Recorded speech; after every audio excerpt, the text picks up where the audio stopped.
నిన్న చూసాం డ్రగ్స్ని వైసీపీ సంబంధించినటువంటి యువ నాయకుడు విశాఖపట్నంలో సాచెట్స్లో డ్రగ్స్ని అక్కడ వాళ్ళు ట్రాన్స్పోర్ట్ చేస్తుంటే పట్టుకున్నారు. అంటే ప్రజా జీవితాలతో ఇవాళ మీరు ఇన్ని దుర్మార్గమైనటువంటి కార్యక్రమాలు మీరు చేశారు, ఇంతమంది ప్రాణాలు పోవడానికి కారకులయ్యారు, ఇవాళ మొత్తం బయటకు వస్తూ ఉన్నాయి.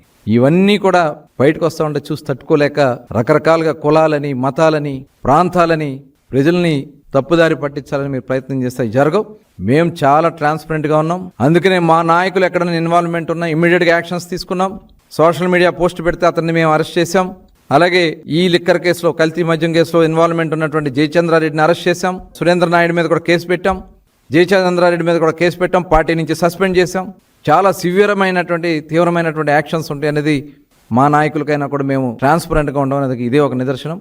మీరు తప్పించుకోవాలన్నా, బ్లాక్మెయిల్ చేయాలన్నా మీ తారం కాదు. మేము నీతి నిజాయితీగా పనిచేస్తామని చెప్పి తెలియజేస్తాం.